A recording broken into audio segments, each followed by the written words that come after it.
Hello and welcome to What the Just Happened Today, your essential guide to the daily shock and awe in national politics. I'm Joe Amditis. Let's get to it. It's Thursday, May 13th, 2021. Welcome to day 114. The CDC says Americans who are fully vaccinated can safely go without masks or physical distancing in most cases, including indoors or in large groups.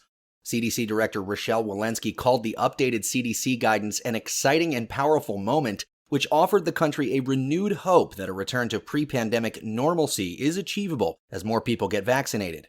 Biden called it a great day for America, adding that it's been made possible by the extraordinary success we've had in vaccinating so many Americans so quickly. More than 154 million Americans have now had at least one shot, and 117 million are fully vaccinated, roughly 35% of the population. Under the new guidance, which is based on real-world studies from Israel and the U.S., fully vaccinated people can resume domestic travel without needing to get tested before or after, and they do not need to self-quarantine. They also do not need to quarantine following exposure as long as they are asymptomatic. Meanwhile, jobless claims fell to a new pandemic low of 473,000 last week. The 2019 pre-pandemic weekly unemployment average, however, was 218,000. At least 13 Republican-led states are terminating their involvement in federal pandemic-related unemployment programs early, which include the extra $300 a week payments.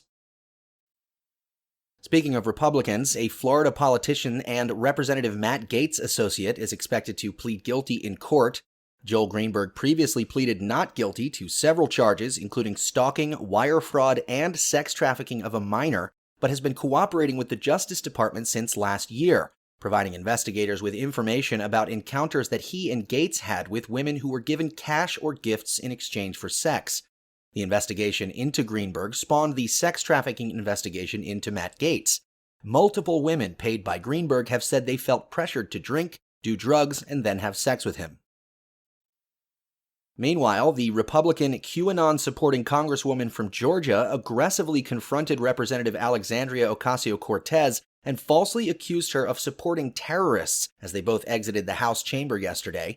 Representative Marjorie Taylor Greene reportedly approached Ocasio-Cortez and shouted questions about her support of Antifa and Black Lives Matter, falsely labeling them as terrorist groups and accusing Ocasio-Cortez of failing to defend her radical socialist beliefs by declining to publicly debate her. Ocasio-Cortez did not stop to answer Greene, but instead turned around and threw her hands up in the air in exasperation. House Speaker Nancy Pelosi called Greene's decision to verbally assault and abuse Ocasio-Cortez outside the chamber egregious behavior and a matter for the Ethics Committee. Greene later tweeted that Ocasio-Cortez supports defund the police but wants to call the police for security because she's afraid of debating with me about her socialist Green New Deal, adding that Ocasio-Cortez was a fraud and a hypocrite. In February, the House voted to remove Greene from her 2 committee seats for her embrace of baseless QAnon conspiracy theories and her supporting violent rhetoric against Democrats, including the assassination of Pelosi. And finally, this one's a bit of a speculation alert, so take that with a grain of salt, but Florida officials are reportedly preparing contingency plans for a Trump indictment as the Manhattan District Attorney's criminal investigation enters its final stages. Law enforcement personnel in Palm Beach County are preparing for thorny extradition issues that could arise from a provision in Florida law that gives the state's governor the authority to order an investigation into the situation and circumstances of the person in question and whether the person ought to be surrendered to another state if they're indicted. Florida Governor Ron DeSantis is a staunch Trump ally. The Office of Manhattan District Attorney Cyrus Vance is currently investigating whether Trump and his businesses committed tax and banking fraud. The Supreme Court also granted Vance's investigators access to Trump's taxes and financial records.